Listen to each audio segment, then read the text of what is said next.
Hello, boys and girls. Welcome in to the Boys and Girl Podcast with Cowboys NFL Network reporter Jane Slater and NFL Network producer Bobby Belt. A Cowboys community with the inside scoop on the Dallas Cowboys. Now, coming straight to you from the Lone Star State, here's Jane and Bobby. All right, we finally got here. We are talking football, Cowboys, Rams at SoFi Stadium on Sunday night. This is what I'm looking forward to and one I've circled on my calendar. Unfortunate that we have limited travel restrictions right now at the NFL Network, and I will not be there. But that doesn't mean we won't have one of my colleagues, Omar Ruiz, joining us here in a bit just to give us a sense of what fans can expect from SoFi Stadium and this matchup from the Rams viewpoint. But also, I mean, there are some hot takes in sports, and then there's some absurd ones, and justifiably so. One of those particular takes was a take by Skip Bayless. We, of course, are here on Fox Sports Radio. He, of course, is one of the co-hosts on Undisputed. But just such an irresponsible take that because Dak admitted in a sit-down interview with Graham Bensinger that he was struggling with depression as relates to COVID, and then the death of his brother Jace, that he sought help, and that somehow that admission was a competitive disadvantage for his team and showed poor leadership. So we'll dig in with that with one of my favorite reporters on the beat, Jori Epstein with USA Today. Bobby. Yeah, excited to talk to Jori. Really excited to talk to Omar. I got to say, we're going to preview this Rams-Cowboys game. It doesn't feel real yet.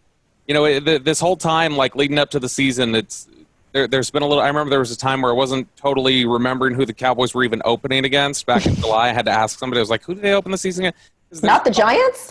Yeah, exactly. There's almost just this disbelief that the season was even going to happen, and so now that we've got one game under our belt with the Chiefs and Texans, and heading into this game the Cowboys have against the Rams, it's just a little surreal. It doesn't feel like we're quite there yet, but I'm sure once things kick off on Sunday night, it won't take long for fans to adjust and be, just as ready to fire off their hot takes about fire McCarthy because they ran the ball there, or don't re-sign Dak because that's one incompletion. Now that'll all return to Twitter on Sunday night.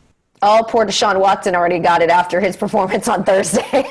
Man, yeah, that was brutal. But I mean, we have that to look forward to next year, I guess, with Dak if contract gets done, which I'm sure it will. But we'll have that discussion with Jori as well.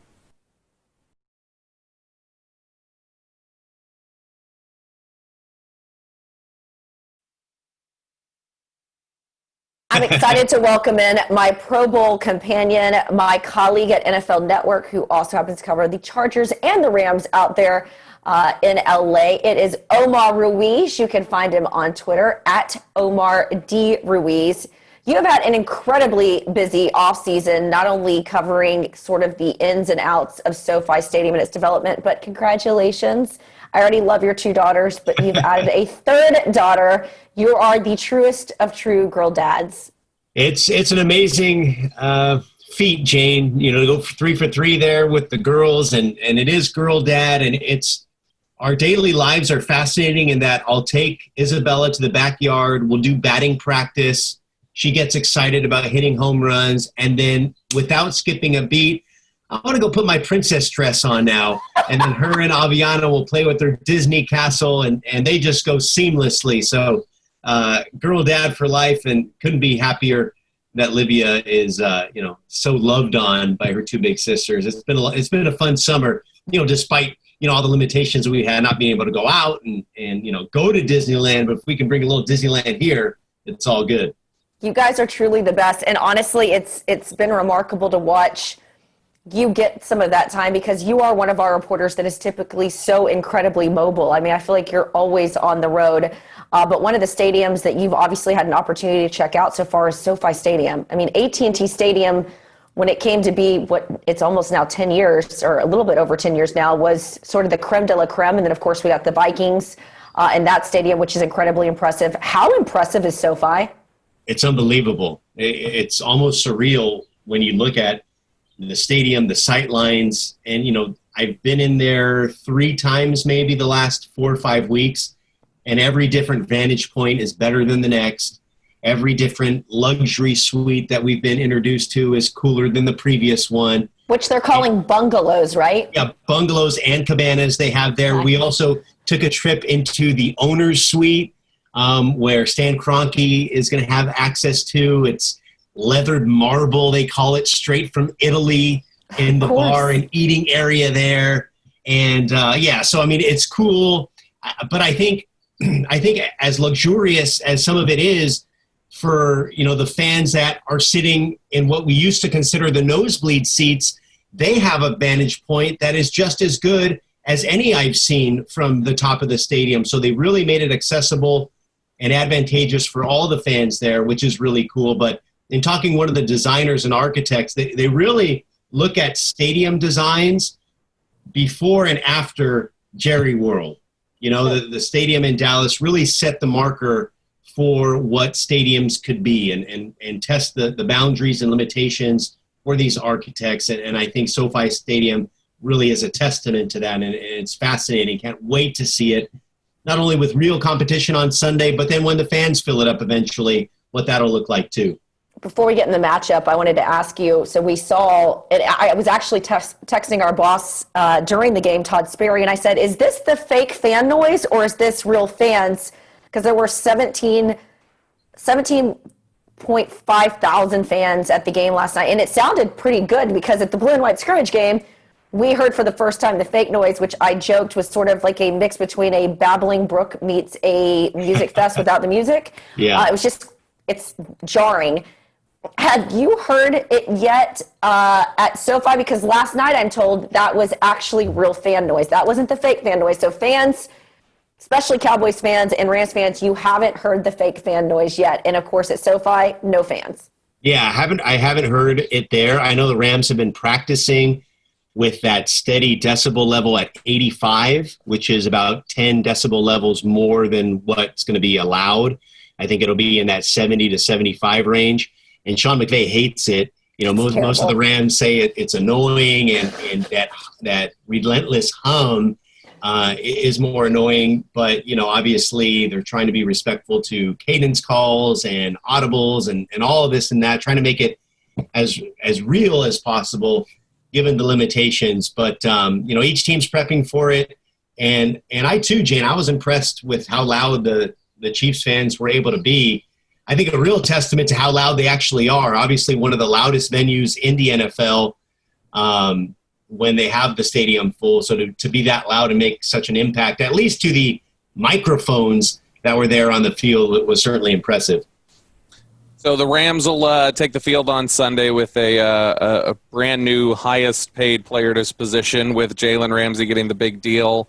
I guess that's the first thing fans have been wondering about and chattering about, and obviously teams seem to be a lot more secretive this year leading up to the regular season, given the limited access that is allowed at practice and things like that across the league. So what's your anticipation? Do you think Jalen Ramsey is trailing Amari Cooper most of the game, or are they just going to let him play a certain side?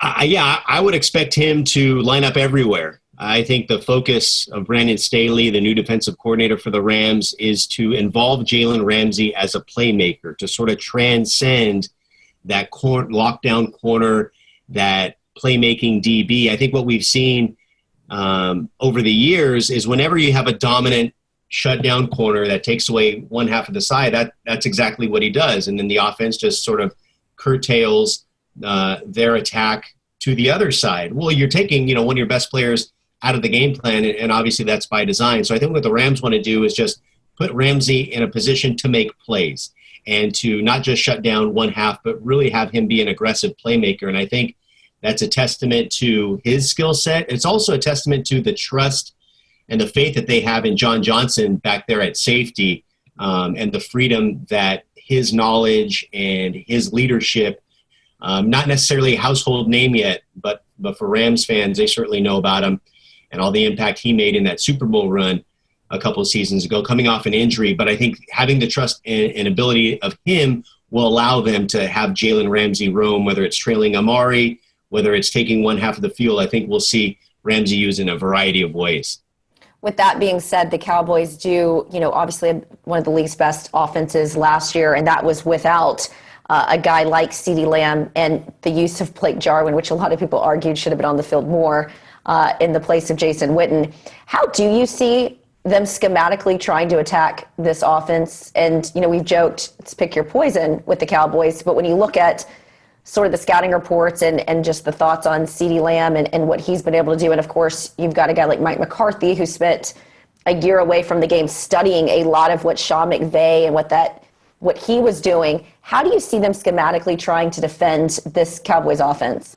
It's a great question. I think, kind of to Bobby's point, how secretive they've tried to be. I think they're going to be aggressive. I think that's one of, Staley's tenets is, how aggressive, how attacking he wants that defense to be as opposed to reactive in nature. And so I think, the question for the Rams heading in is, how much of it is going to be still Kellen Moore? How much of it is going to be Mike McCarthy? McVay even, talked about Joe Philbin and his influence in that building on that offense. So in talking to McVay last week, he told me, listen, we don't want to overthink it. Obviously we don't have the preseason. We don't have any sort of indication or clue. It sounds a lot like an approach you'd hear from a team at the Super Bowl. And they lay out the game plan that first week, and then they get to the second week, they do their practice, they do their walkthroughs, but then they start telling themselves, you don't want to overthink it because we have been preparing this for 2 weeks. Obviously, they've been preparing since the schedule came out for the Cowboys. They don't want to overthink it at this point, and I think their big focus, aside from the newness of this Cowboys offense, is their newness within that defense and how they're going to play. And they want to sort of be focused on, for the first time, playing together in that Brandon Staley offense to be 100% focused on what they do well. Let Aaron Donald, do what he does best and be disruptive everywhere. Jalen Ramsey in that role that we talked about, just how multifaceted that will be, and communicative with each other with all the different calls that they're going to have. So they're sort of prepared for everything from the Cowboys standpoint while focused on being the best they can be here in their debut with a new defensive coordinator.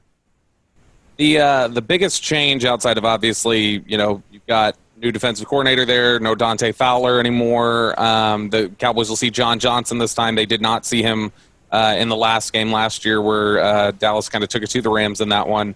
But the biggest difference from the last several years will be there's no Todd Gurley in this offense. There's no Todd Gurley to game plan from Dallas's side.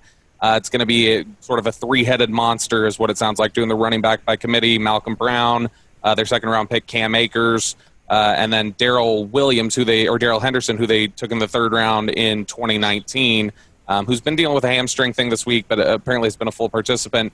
How different do you think the offense will look with no Todd Gurley? Is it just going to be there's going to be a rotation of personnel acting as if the way they use Todd Gurley, or are they going to change the way they use the running back now that they don't have him?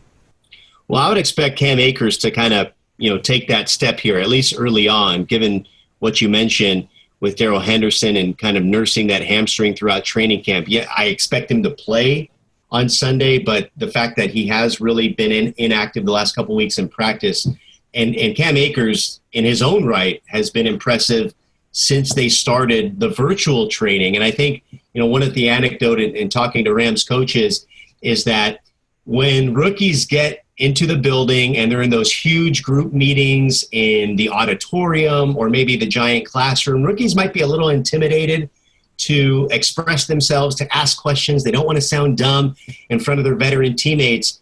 But with the Zoom structure in OTAs and the virtual off season, maybe that wasn't there. That sort of, shyness for rookies weren't there. And Cam Akers was one of those players who from the get was just, engaged, asking questions from a mental standpoint, trying to get as much out of that virtual offseason as he could. And so that certainly was reflective on how he looked there on the field once they hit the ground running and got into the physical training camp here during August. So he's been impressive at every marker, and that's included, how he's played, the physicality that they drafted him for.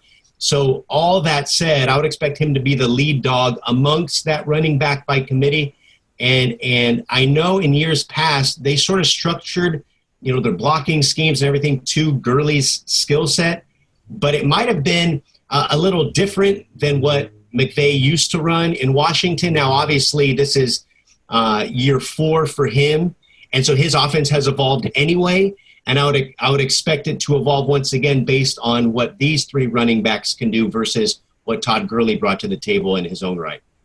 One last question before we let you go. As comprehensive as that was, mine has something to do with HBO and Hard Knocks. One of my favorite series that we had in Dallas was All or Nothing, and sort of getting the behind the scenes, because even as a reporter, you see a lot, you hear a lot, but you're not always, behind closed doors. Especially this year, I felt like while we didn't get those amazing, off the field storylines, how interesting was it for you just to see what was going on as it related to COVID when training camp opened up and stuff that we weren't able to see because we're not allowed in these facilities or at training camp to watch practice? Absolutely fascinating. It's a really good point. And I think one of my big takeaways from that Hard Knocks experience in watching the behind the scenes of Andrew Whitworth and Aaron Donald and Jalen Ramsey, all these guys that we hear all the time, what great leaders they are. And Sean McVay always says, your best players are your best people, and all of that. To see that on display, even without COVID and those limitations, we don't really get to see that behind the scenes tutelage that these veterans offer the younger players, and the time they spend after practice showing them how to, develop their technique and to get better as players and as people. And we saw Andrew Whitworth doing that with some of the younger linemen. We saw Jalen Ramsey doing that with Van Jefferson, who's, kind of gone through the roof here with his expectations in training camp. So yeah, that was really neat. And Aaron Donald, I think, they've run out of words to describe him here in LA and really in the NFL. The other day, Sean McVay says every day in practice, he does something where he says, holy bleep, because, he is so impressive every single day. And that leadership that he showed in Hard Knocks, in addition to the, all the physical stuff and the mental side of the game that he has command of, it's all so impressive. So, but it was a good point, that you brought up with the Hard Knocks and all the behind the scenes stuff that we don't normally have access to, which was really cool. Well, you are impressive, my friend. So is your wife, Ashley Ruiz. But behind every good man is a very impressive woman. My still favorite was the fact that we went to Pro Bowl last year. We had to get on the Mandalorian, which was the most epic ride. And she got to the park with us at 6 o'clock in the morning while she was heavily pregnant. I'm really disappointed that you didn't go with Covita as the name for your child. We discussed that. Covita Quarantina. Covita Quarantina was what we were going to go with. But she's such a boss. I mean, we didn't wrap that day until midnight, and then we still ended up doing TV the next day. I mean, you guys, the best family, one of the best colleagues. Thanks for joining the show. Well, we couldn't have done it without you, Jane, kind of pushing us and, making sure we were inspired by Baby Yoda. Yes. And, yeah, thanks for telling me that season 2 of Mandalorian was coming out. I showed the girls your message. They were so excited to hear that, Baby Yoda will be back, but then so disappointed. Kids, they don't know what a month and a half, wait's going to be for that. So, but I said right before Halloween. So we have an extra special, Halloween this year with season 2 of Mandalorian. And how about the admission, before I let you go, because we geek out so much on Star Wars, that the one was just going to be a puppet that they didn't know how much they were going to use and how much he was going to be making an impact on the Mandalorian, and now he's going to be a focal point. How much did I try to find just merch while I was at? It's unbelievable how, sometimes, the best circumstances are out of pure luck, and you can plan and they can do marketing and the testing of all this, but until they actually, put a show out there, put a character out there, how he just exploded and became maybe one of the more talked about characters in all of pop culture, this last couple of years. And we've seen him kind of, in sports, with being a little mascot for teams. And for us, we love him, not only, the new generation of Star Wars fans like my kids, but even us, have a great appreciation for, little Baby Yoda. So yeah, it's pretty wild that he was just going to be a side character. And now, he's the star Nobody puts my baby in a corner. Hot take. The most iconic Star Wars character. You are the best, Omar. I appreciate you so much. Uh-huh.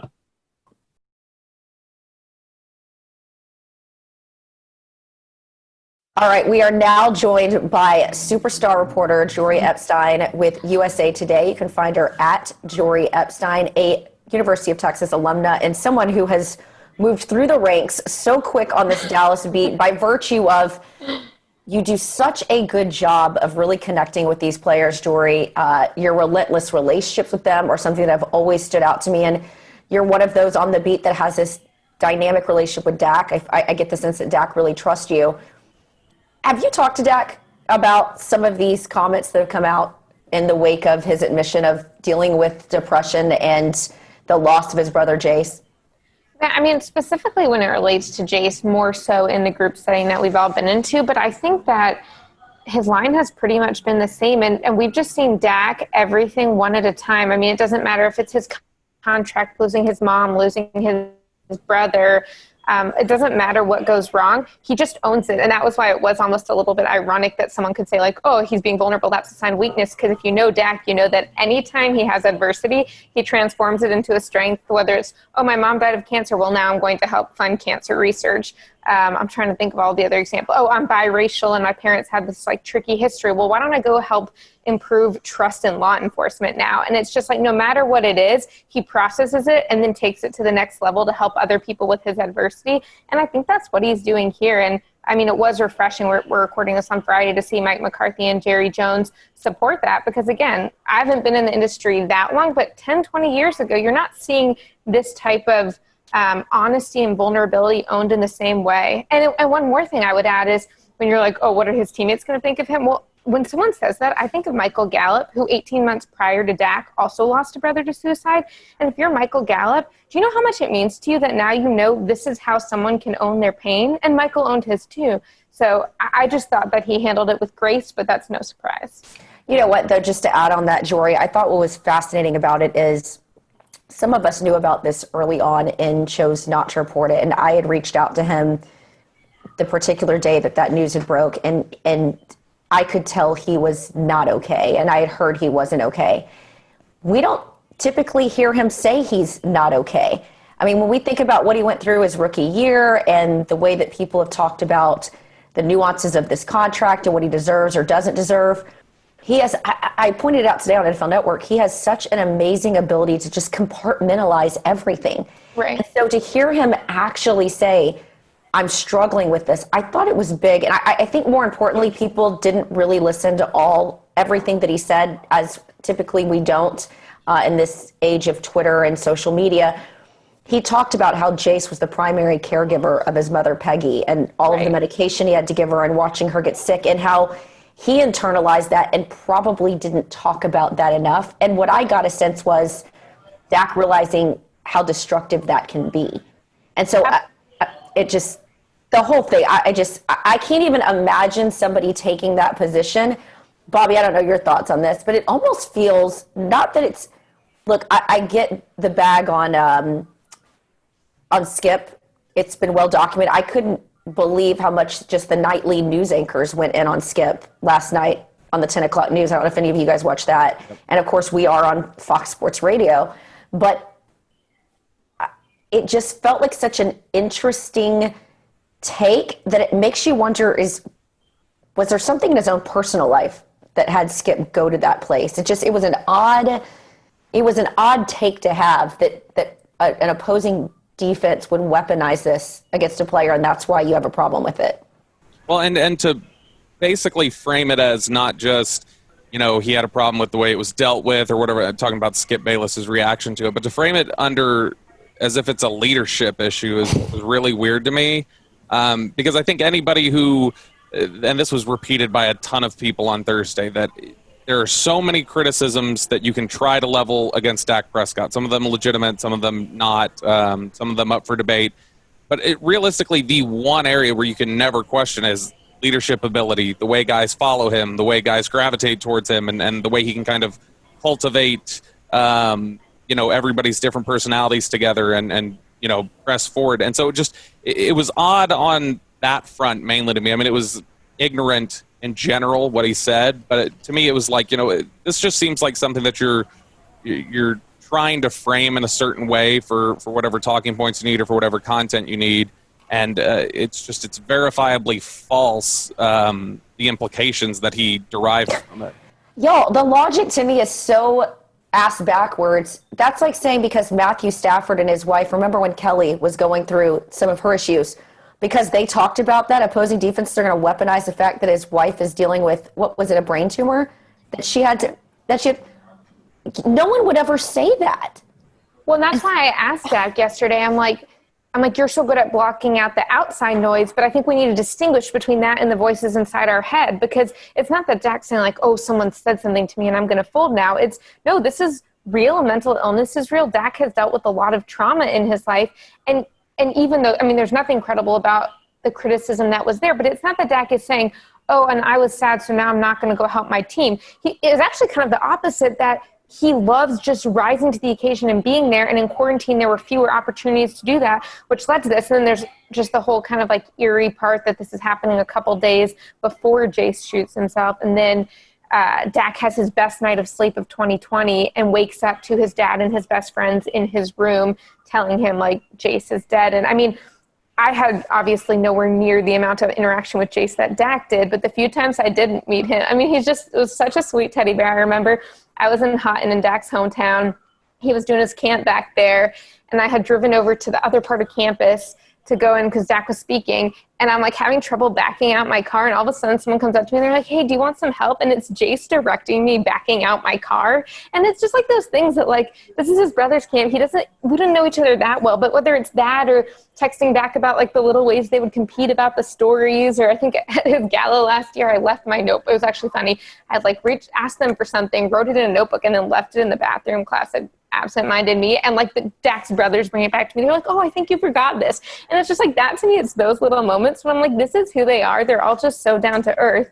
And that's why when they show this vulnerability, it's like, no, we want to confront this because we're not going to let it stop us. And in order for it to not stop us, we need to get help. And that's what Dak did. Well, and what I hated the most, it sort of broke my heart yesterday when he said, I got the help that I needed and I dealt with it. You don't just deal with that stuff, you don't deal with the fact, especially when, you made a promise to your dying mother that you guys were going to look out for each other. And I've got to think that there's, parts of Dak that hate that he wasn't able to convince him otherwise, or that he didn't have an idea that was going on in his head. And that messes with somebody. And we've all dealt with moments of depression and second guessing ourselves in isolation and with COVID. And so I can't even imagine what that's now like on a whole nother level. It's just, we could talk about this for hours, but I know, Jori, you also have a good relationship with Dak. I say this often, he's worthy of your applause. There are so many people I say you really should never meet your heroes. They will disappoint you. Dak has literally just impressed me time and time again, starting from the time he was where he's never changed. And he literally never attacks people, goes after them. Sometimes I wish he would defend himself a little bit more.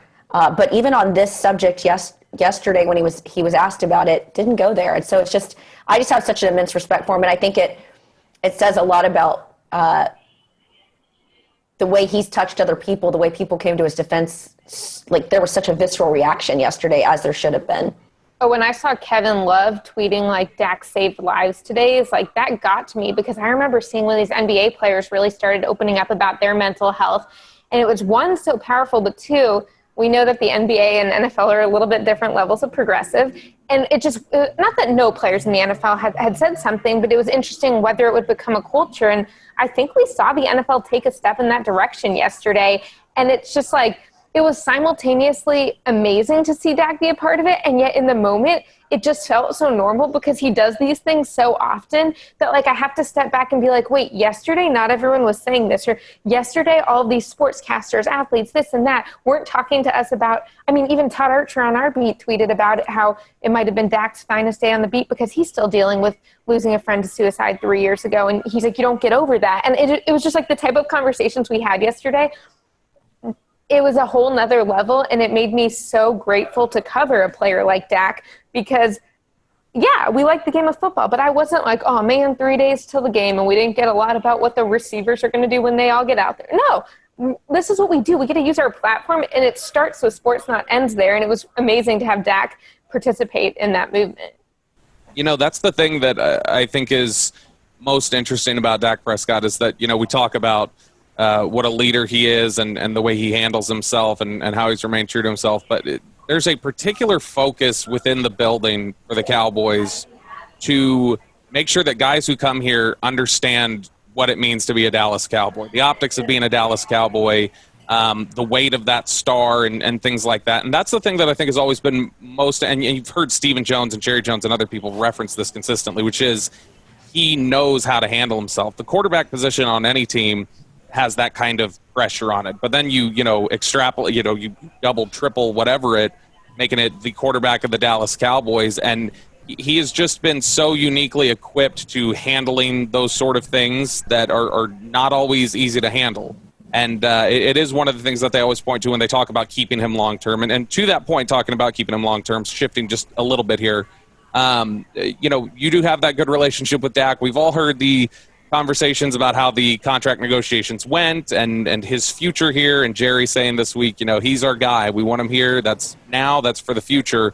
What's your best guess as to why this didn't get done this offseason? Why are we still sitting here on the franchise tag? Is this strictly, you think about negotiations and differences in dollar figures and contract lengths, or is there somebody here on either side who's a little wants to slow play this a little bit, isn't exactly ready for the long-term commitment to the other? You bet. I think it's interesting because I'm certainly no billionaire like the Joneses, and so I think you got to respect their business acumen and that Jerry likes to go against the grain, and maybe that's what he's trying to do here. But then you hear Dak say, well, it's not that, 35, 36, whatever it is. It's not so much about the money as it is the respect factor of, I've done everything you've asked of me on and off the field. Okay, has he gotten to a Super Bowl? No. Have most quarterbacks in the league? No. But he wants to be paid fair market value to show that the Joneses respect what he's done. And it was actually funny in that sit down with Graham Bensinger. The time I saw him get a little chippy was when they asked about Jerry backing Romo in the middle of his rookie year. And it almost kind of like the way he responded to it, I felt like was so apt for now because it's like, Jerry, respect me. And again, I think that's where Dak's coming from. But I will say, no question to me do I think that Dak wants to play for the Cowboys. And I do believe, although they're not putting their money where their mouth is, that the Cowboys want Dak to be their quarterback and get what they have. But I did start to wonder a little bit after it didn't get done this year what was going on. And I know we all know the status. Since the franchise tag was implemented in 1993, no quarterback has played on that tag and then stayed with the team that drafted them. That's the year Dak was born. I mean, like in his lifetime, this hasn't happened. But then it was funny. I was Zooming with Dak and Zeke this week through one of their Tostitos commercials. And I asked Dak about the Deshaun contract, and he kind of smiled and was like, I'm not going to say I'm always right, but I'm confident in what I'm doing. And then I asked Zeke, what would it be like to play in this offense without Dak? And Zeke was like, no way. Like, it's not happening. I'm going to fight for my guy. I mean, it was the emotion. Like, it wasn't so much the words, but just the way he said it. And then we go 3 or 4 more questions later. And then Dak is talking about Zeke and how he helps him on the field and just brings it back to, like, I'm not even asking Dak that question. And Dak goes, and like Zeke said, like we're in it for the long haul together, et cetera. And then you pair that with he's moved his family to North Texas. I do think they're going to figure it out, but I didn't think it would take this long. How about you guys? I mean, Jori, you and I have talked about my read on this thing. There's been some dispute about the 11th hour phone call, but Stephen Jones has confirmed that publicly, that there was this 11th hour push. I got the sense that Dak wanted to get a deal done, and I think you've got to trust the wisdom of your agent and the guy that's what he does. What Dak is so good about is staying in his lane, right? Like, I don't feel like he ever tries to be something he's not, and in this situation, it was relying on Todd France to do his job. I think they just played chicken a little bit too late in the game, and I think ultimately, the way it was described to me, they just couldn't get the deal done. I don't think there was a lack of a desire there, but to be fair, the Cowboys they've never done something before. The best way to show respect to your players, do something you've never done before. Give them the 4-year contract and the $40 million a year, like Deshaun Watson, who has a similar resume. So, look, I think egos got involved Not here. Dax, but yes. That's my point. I think egos got involved here, and I think what was driving me nuts about the narrative that was out there was that it was Dak's ego, and Dak wanted the money. I mean, Dak was just talking. I mean, Dak has told us he was in a hole. He was depressed during all of this. Like, he was a sports psychologist about stuff that had nothing to do with that contract. I don't believe he was sitting there marinating on the money. He was worried about other things, but he had allowed his agent to handle these negotiations. And I do believe that some egos on both sides, mind you, got involved. The Cowboys are used to you picking up the phone, as we saw with DeMarcus Lawrence and even Rocky Arsenault, Zeke's agent, at the 11th hour to get stuff done. Now, when I say 11th hour, it's 4 or 5 hours or a day before the deadline, not what was characterized to me as it was definitely 2 hours away from the deadline. I heard 1 hour. So I'll leave it at that. So I think that is the unfortunate part of it, because I do believe that I was even told Dak was advised not to sign the franchise tag because they wanted a bargaining chip, and Dak was the one that said, nope, I want to sign this franchise tag. He wants to be here. So I think that's what's unfortunate, but I think it's helped that they've waited a year, because now we're seeing what the Patrick Mahomes contract did and what the Deshaun Watson contract did. So, I mean, he stands to make $37.5 on the franchise tag. Why wouldn't the Cowboys pay him at least $40 million next year? And here's the curious thing to me is that we consistently heard, going back to last summer, when he became available to be able to negotiate an extension, rules allowed him to do so. There was this talk of, okay, get it done before Wentz and Goff. And then those got done. And then it was, okay, we'll just get it done before Watson and Mahomes next offseason. And then Watson and Mahomes. Now we're looking at, okay, get it done next offseason early enough that you're not competing against, reigning MVP Lamar Jackson's deal. And who knows how Josh Allen and Baker Mayfield and Sam Darnold and these guys are going to grow this year, and then you'll be competing against those. And this market just continues to go up, and then you're competing against a TV deal. My thing is that when you look at the big extensions they've done, they have not really, I don't think, won one. I don't think people would say the Cowboys have won a big extension since Tyron Smith, which is 6 years ago. And I don't know why this is the one at the most important position, that this is the one that they're really trying to dig in and win. I truly believe if he had a different agent, it would have gotten done. I'm dead serious. That's probably part of it. The Cowboys, I've said this before on here, the Cowboys I know have said privately before to people that is one of their least favorite agents to deal with. And when I think of the timeline, I think of two things. One, a stat I saw this week was since the beginning of April 2019, 7 quarterbacks have signed new deals that average at least $32 million a year. And obviously we're seeing 32, 33, 35, 39, 45, or whatever Mahomes is at. So it's going up. And then I think about training camp 2019, and around September 2019, as we all know, is when Steven says that's the closest they were. Like right as that season started, they thought they were going to get there. And Steven's saying in training camp, we're damn sure not resetting the market. And then what do you know? They reset the market with Zeke. And although Amari, I get that there's not after 2 years, the max value, they reset the market there. So I don't know. It's like on one hand, those guys got the deals agents picked up, but the agents in all of those situations, Jori, picked up the phone. They had no communication with Todd France. Right. I know this spring was very quiet. Like everyone is fascinated by that. I'm like, there was no communication. So I think you got, for lack of a better word, a little P-match between the two. And I think they ended up both suffering, quite frankly. But unfortunately, the person who suffered the most is Dak. And you hope that Dak doesn't get injured this year. Obviously, he's got insurance and all of those things. But if there was ever a player, to your point, Jori, that deserved to get overpaid, it was that guy. Right. I want to put a hypothetical out there for you guys. And I'm not putting this on Zeke. This is just his agent being smart. Zeke gets paid 2 years ahead of time, which if you look at what happened with Todd Gurley and you look at what happened with Leonard Fournette, he probably would not have gotten that contract if he tried to negotiate this year or next year, right? Yep. Is there in any way a possibility that because that happened, that hurt the leverage Dak had? And would Dak have been more successful if he'd actually done what Zeke did and hold out last summer with Zeke? Right. Yeah, I mean, I respect Dak for not doing it. Well, I mean, yeah, squeaky wheel gets the oil. So, yeah, Zeke. And DeMarcus, too. I'm not having shoulder surgery until you give me this contract. Exactly. There are certain aspects of – and maybe that's where Dak misplayed it a little bit, as we heard consistently Dak saying that, I believe we're going to get it done. I believe in my agent and I believe in the Cowboys that they're going to get this done and this will be a fair deal for everyone. And now he's talking about, respect and things Which like that. I love. I do too. I personally feel like he needed to say that sooner, because if you listened to DeMarcus Ware and you listened to even Ezekiel Elliott, they talked about why they should get paid more. Right. Whereas Dak just always respectfully, and this goes back to even our conversation that we started with, he never, ever comes out and blasts people. And sometimes I want him to come out in defense of himself sometimes even, right? And so I think that's the one thing. I just feel like if he had played a little bit more hardball, and if he either had a different agent or an agent that picked up the phone the way that Cantor did, the way that Rocky Arsenault did, there's a level with the Cowboys where they sort of want you to bend the knee a little bit. They do. Yeah, and like I say, in other instances, they end out losing. They lose with DeMarcus Lawrence. They lose with Ezekiel Elliott. Jalen Smith is a deal they probably aren't totally thrilled with at this moment. Maybe that changes if he turns things around this year.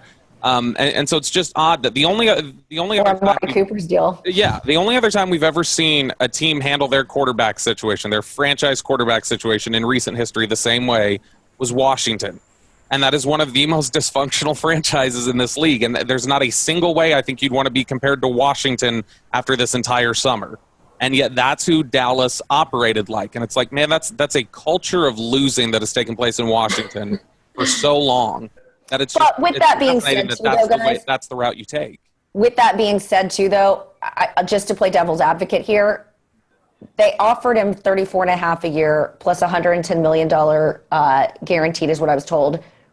That's like right around the Russell Wilson, Jared Goff, and when you look at all the pieces that they've got around Dak, those are pieces that guys like Russell Wilson don't have, and guys like Alex Smith certainly didn't have.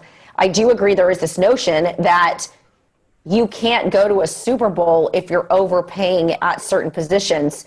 Now, I agree that it's like not my problem, the way that DeMarcus Lawrence said a couple of years ago. Like, I get that logic and that frustration, but I do understand that this year there was a number that they could get up to if they wanted to keep all of these moving parts here. And I do believe, and I don't think it's a fair logic, but I look at Amari Cooper and his deal, and he is literally downtown decorating one of the high-rises with his Gatorade spot. Like, there are endorsements that come to you when you are especially the quarterback of the Cowboys, but even more importantly, the quarterback of a Super Bowl winning Cowboy. And again, I don't think it's fair to say, well, we're going to shortchange you here to get this done, or you should give a hometown discount.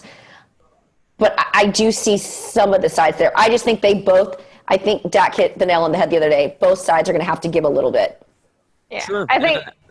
I think that I think that's exactly where we're at. But I would also guess that on Todd France's side, or whoever would be the negotiator on Dak's side, which you remember, we talked about the deal with David Cantor. David Cantor says, well, Cowboys fans can hate me too. If I was Dak's agent, I would have told them go jump in the lake too. I remember and he says one. that, I think that when it comes to quarterbacks, those things don't move the needle for them. Look at sponsorship opportunity, because you can point to Aaron Rodgers and say Aaron Rodgers is on national commercials in the smallest market in the NFL.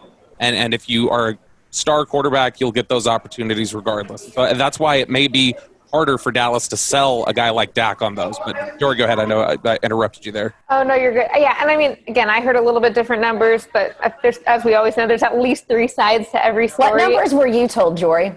I need to look back at my notes, but it was not 34.5 a year. Certainly the whole, and I think we're probably in agreement on this, 5 years versus 4 years. But I want to say it was much closer to that 33 Goff range. It wasn't more than Goff, and it wasn't going to be for 4 years per the average.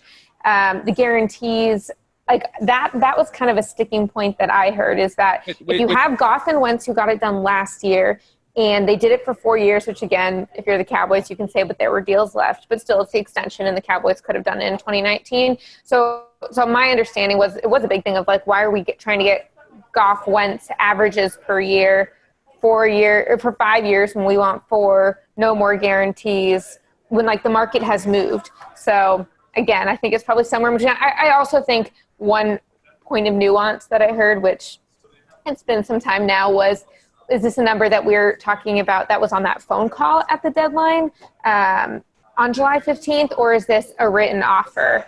And if it was just a phone call an hour or two before the deadline, how serious is that? Because like they had to have the deal done by that 3 o'clock, whatever it was, July 15th deadline. So I don't know. It's interesting. And again, I think that like probably both of them are true in different ways. And like, there's just so much nuance to this, but that was where I heard the respect factor came in.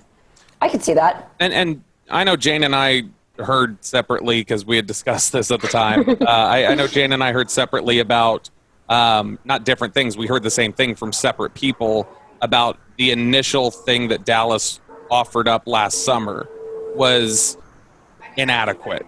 How much do you think, if that's the same that you heard, how much do you think potentially whatever inadequacy there was with the initial offer may have damaged things to the point that it wasn't able to all be ironed out over the course of a year? You know, I think it probably affected it last year. And again, to whatever degree Dak was going high because they were going low in terms of the initial numbers. I don't think that's what the spring was about. I think that there, like Jane was saying, there just wasn't a lot of conversation, because it wasn't that they were having these conversations. And again, from what I know, I wasn't there. It's not that I'm hearing, oh, they talked in April, May, and June, and they're like, well, you said this last July, and that was disrespectful, so we're going to do this. I just don't think they were talking.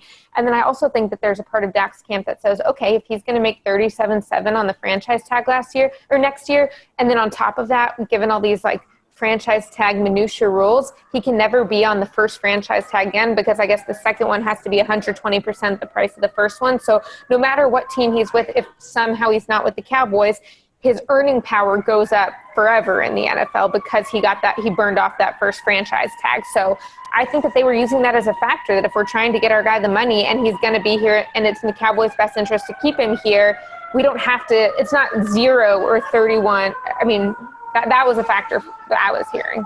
I just think the biggest thing is like Kirk Cousins, obviously a guy that mirrored a lot of this. I'm like, he's just such an outlier how that worked out for him, you know? Like, right. I don't know if I would have just like banked on necessarily all of that. At the end of the day, though, I would be very, very shocked, barring a complete breakdown by Dak Prescott this year and problems with him and his coach, which I would literally bet my life savings on it. That won't be an issue. I would be very, very shocked if he is not the guy in Dallas and a deal is reached. But last summer, I was like, oh, this deal's getting done. It'll be him, then Amari Cooper, then Zeke. And I couldn't have been more wrong. So yeah, all of us. Yeah, it's that's the thing. We all, every step of the way, have gone, it'll get done before training camp. It'll get done before the season. Well, it'll get done next. So who knows? Yeah, I bet we're all sitting here in 2022 going, man, that Bill Belichick, Dak Prescott pairing, it's just awesome there in New England, isn't it? But what you say about the Mike McCarthy partnership, and again, personally, my interactions with Aaron Rodgers have been very positive. But what we hear, I think he just has a very different demeanor than Dak. So if you're coaching Aaron Rodgers, then you go to Dak and you're saying, like, can these guys get along? Like, if you can get along with Aaron Rodgers, I think you can get along with Dak. And I respect both of them a lot. I find Mike McCarthy, he's kind of a smartass, and I love it. Like, I absolutely love the zings. I like, because Stephen Jones will give you the same sort of demeanor. It still feels like they're brothers. Like, he is more Stephen's kin than even Jerry Jones Jr. is. Like, those two remind me so much of each other. Stephen and McCarthy look a little alike. If you look at like young Stephen, it is bizarre. There's some similarity. Which, by the way, to your point, I do love. I had messaged somebody on the Green Bay beat that I know right after they hired McCarthy, and I was just like, "Hey, just curious, what's he like dealing with on the thing?" And the reply back was, "He's Pittsburgh as hell." I said, "What does that mean?" And they said, "You'll find out." And yeah, that's turned out to be a pretty good descriptor. Pittsburgh as hell. Okay, when we're talking about his zingers, we can't talk about his zingers without acknowledging what happened to you in the press conference the other day, Jane. Like, because I know, and if whoever's listening to this, even if you're following the Cowboys, you probably could have heard the press conference and you could see McCarthy, but you can't see us. And like straight up, we have this technology that has been malfunctioning for weeks despite this being the most valuable franchise in the world. And then it's like we're trying to figure out these speakers. So picture like I'm up in the front because they're like Jori mumbles. We need to get her close to the speaker. Jane's in the back, and you come up, and then literally when Mike was like, I'm not an expert on this, but based off the tendencies I'm seeing, I think you're talking too close to the speaker. I'm like, he is scouting this like the way we are reporting now, and it's still not working. But I like the fact that he said, I see that he was observing the tendencies. I could not.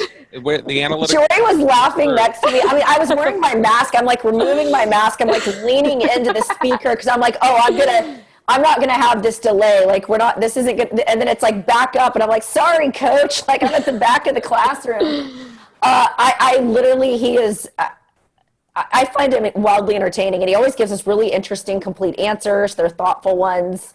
But I always complete answers. I beg to differ. I don't know. I don't know these physical ailments. They're completely dancing around things. But here's what I'll say: he's maddening for us reporters. I've never been more frustrated than when he removed those jersey numbers and names at the blue and white scrimmage game. But if you're a Cowboy fan and a player, you've got to love the fact that the fact that I'll just put it this way. I had 3 Super Bowl winning coaches reach out to me and say, we didn't know about this rule that we didn't have to put jersey numbers and names on the jerseys. And I was like, wait, what? Bill Belichick had done this in OTAs, and then the Ravens complained about it. And then the Ravens and the league decided that was a new rule. And so you could not have players at practice because that was when you could, if you had a player that was hurt, you could substitute them. And so it was a great game plan by Bill Belichick, but it didn't hold any water. So when I reached out to the league and I was like, can Mike do this? They're like, oh, yeah, the new rule is until September 7th. I was like, oh, we're already doing a little game. Okay, and then also on those rules, what about the fact that, okay, so as reporters, we can no longer watch the whole practice now like we do in training camps. We get 30-ish minutes, but they've set it up so the quarterbacks work inside on their quarterback school. We're outside. And the day we went to practice, I guess Wednesday, because Thursday is a little bit different, we were walking back to go there because they said practice access was over, and there had been no sign of Dak Prescott, no sign of Andy Dalton, and we're like, oh, no quarterbacks. Like, who knows? Like, what if it was last year and he was still injured? And then another little tweak like that, okay, last year also. We were going to practice Wednesday, Thursday, Friday. Well, McCarthy has this whole sports science situation where it's workload Thursday, recovery and soft tissue, something or another Friday, and then on Saturday you're doing your neurological activation. But we're not allowed out there Saturday. And again, me personally, I don't work on Saturdays, gotta love the Sabbath. But I was talking to another reporter on the beat, and they're like, how does he get away with cutting us down from 3 practices to 2, no quarterback? And I'm like, I think if you're trying to fight it, you got to go back to Green Bay and figure out, were those reporters at practice on Saturday? Because a lot of things this year are, we wish we could show you this too, but there's a pandemic going on. And I'm like, that's how'd you know? That's why you didn't show it to us last year either, and the year before. Maybe it returns to normal when we get done with pandemic. No way. I will say that every time anybody asks McCarthy about the status of an injury, it's vividly reminds me of when I ask my son about why homework didn't get turned in, and it's what's homework? I didn't hear your question. I always love that too. His go-to is I didn't hear the question. But what about when we asked if he would kneel during the anthem? He's like, are we done here? And granted, again, the technology wasn't working that day. I'm not saying it couldn't have been a tech factor, but at some point, if this happens 10 times very conveniently, you got to be skeptical as a reporter. And then, he's a worthy adversary. I look forward. He's forced me to step my game up. I actually love it. Well, and then what was I about to say? Oh, with Amari's injury. On that Sunday blue-white scrimmage, we're at AT&T Stadium. Someone asked about Amari. He's like, oh, numbers. And I literally said, so as it relates to Amari Cooper's health, do you have any concerns? You probably should have concerns about her. And he was like, I have no concerns. And then 2 days later, it's like, we look at the numbers. He's been in the league a while. And then if you're Amari, you're like, it's fine. This is just who we are. But I'm like, you can't get away with it. That's why when we talked to the offensive line coach, I was like, this is weeks ago when Cam Irving wasn't in practice and no one would say anything about his absence. And I was like, hey, Joe, thanks for your time. How's Cam doing? What's his progress? And why hasn't he been practicing? Just hoping that someone else, if you just asked it directly, would answer. And he's like, yeah, I'm not going to comment on that. And I'm like, is anyone going to comment on anything in the year 2020? That's the worst part about losing locker access is the fact that we've lost Amari Cooper's totally open explanation of every injury, where it's like, hey, Amari, what are you dealing with? And he's like, let me show you my bruise. So I talked to the doctor and they said that the way the muscles break, Amari is always great to ask about his injury. So we've kind of lost that ability this year. I know. I've been trying to text a couple guys and be like, hey, really miss being able to come by your locker. Getting back to you? Okay, most of them, I had one guy getting back to me for a little bit, but for the most part, it'll be like completely non-competitive things like chess questions. And yeah, it's a little bit different than last year, I'll tell you. I had an undrafted free agent in June whose agent was like, yeah, we were told to like stop talking to reporters and lay a little lower. And I'm like, I was beginning to wonder if these guys had just lost my number, changed numbers, but I can't get players to get back to me either. And to your point, innocuous questions. Yeah. Like, I'm not asking them about game plans, another player and their like nothing. So again, maddening as a reporter. I'm leaning in, as most of us are, with workflow and the changes that come with COVID, but it does make it very, very hard to do your job. If I'm a Cowboys fan, I'm excited, though, because it did feel like there was a whole lot of information out there as related to this team that opposing teams would use against them. Yeah, I miss those walk-offs, though, that we would have with Jason Garrett. Yeah, lots of great info there. But again, as Jane said, everybody adjusting, raising their game, and Jori's included in that. So if you want, go follow Jori on Twitter at Jori Epstein. It's Epstein, not Epstein. I'm clearing things up. Probably with the sign. I know. I'm clearing things up for Jori here since everybody seems to be Epstein, but it's Epstein. It was a cathartic moment. Yes, Epstein. Jori Epstein on Twitter. Give her a follow. Jori, thanks so much. Thanks for having me on.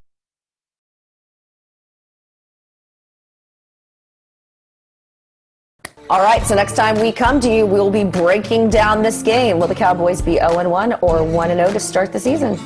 Yeah, it's one that I feel good about. I think they are going to take this one. But again, as we talked about with Omar and Jori, and you and I have talked so much about, there's so much uncertainty about what these teams even look like right now that it's really difficult to project much of anything. But I think from a talent standpoint, this is a game that Dallas should be in good shape.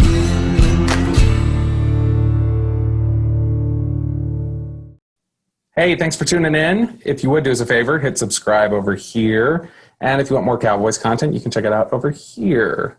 Thanks again for watching.